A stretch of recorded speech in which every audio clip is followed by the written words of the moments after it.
to the Australian curriculum, you do have to link it to national standards for each state, or national standards and each state standards, to have your course accepted. And you can do it online, or you can do it face-to-face. You can have whole day sessions, you can have after-school sessions. There's a whole range of formats. So basically, the one that I'm focusing on at the moment is the course I'm offering. Thank you.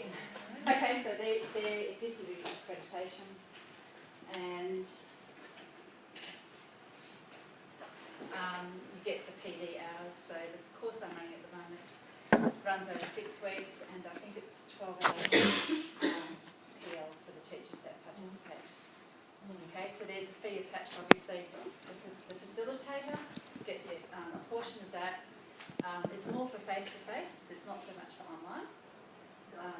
And the company gets the rest because they promote it. Okay.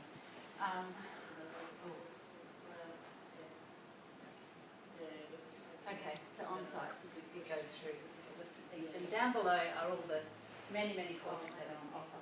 Okay, so a lot of the things I'm hearing this afternoon could be packaged onto that, I believe, if you are interested. The one that I'm offering at the moment is your Creative Thinking Classroom Toolkit. And just to go along with what everyone else is saying, these strategies suit everyone in the classroom. It's not just for gifted kids. But from where I come, it is for gifted kids, because often we don't cater for them with the things we offer in the classroom. But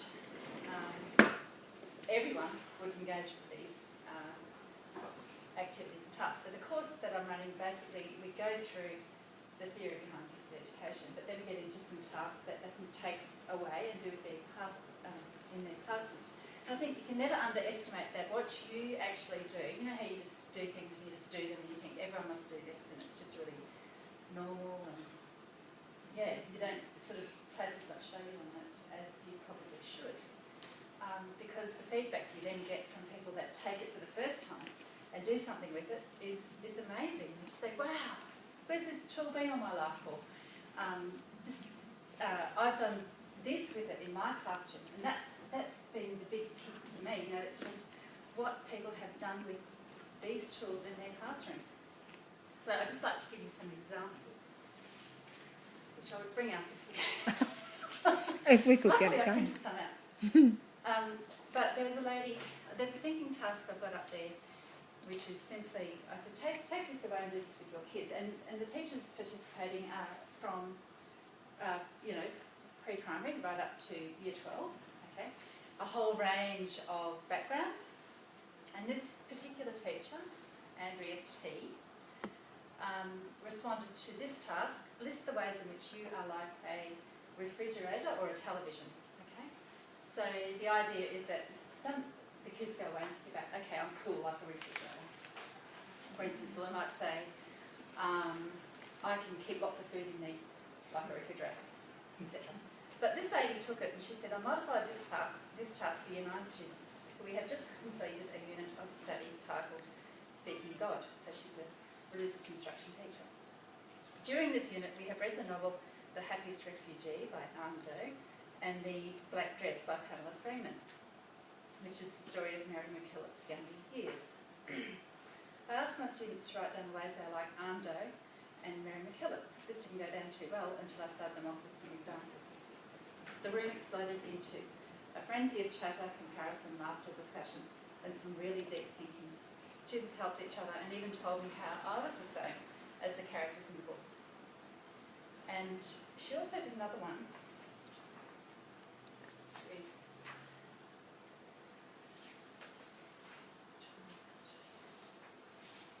Okay, I think it's the same. Oh no, it's another lady who does religion, Stephanie M.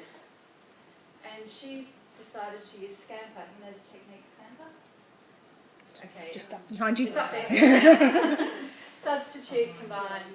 Okay, it's a tool for creative thinking. Okay, so using Scamper, just very quickly, she decided this activity seems like a good one to do with some excerpt of literature. A chapter in a book, for example, that relates to instructions. Perhaps with the 10 Commandments it could work. Substitute. The laws of the land that currently exist combine with other work religions and their rules or regulations, adapt to accommodate a more modern standpoint. Magnify, concentrate on one commandment in particular and explain its uses and enforcements. Minify, the opposite of that. Put to other uses, which is the P. A moral life could be lived without the impression of religion. Eliminate, reduce it to 9 commandments and justify. Rearrange what with the most important at the top, and reverse which ones are still valid but not as important. So she came up with some great ideas, and our LOT teacher, who teaches Japanese, decided to use the refrigerated television one, and she got really excited about it and then reported back how it went with her class.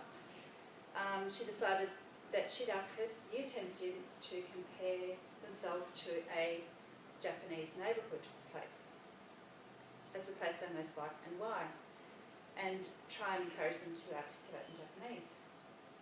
So she did it, and it was amazing. The students provided fantastic insight into their own personalities in their limited Japanese capacity. I asked them to nominate one of the Japanese neighbourhood locations that they thought they were. I provided the example that I was a Japanese convenience store because I was always busy.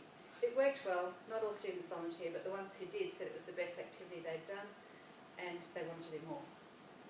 So I think it's sometimes we use things in the classroom, we only see the way we use them, but by sharing the ideas, then we get all this feedback about all the other things we can do with them in other contexts.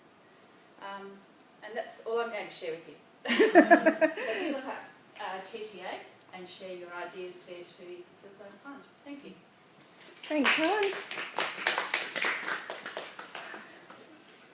Great to hear what other, when people take on new ideas, even though you haven't thought of them before.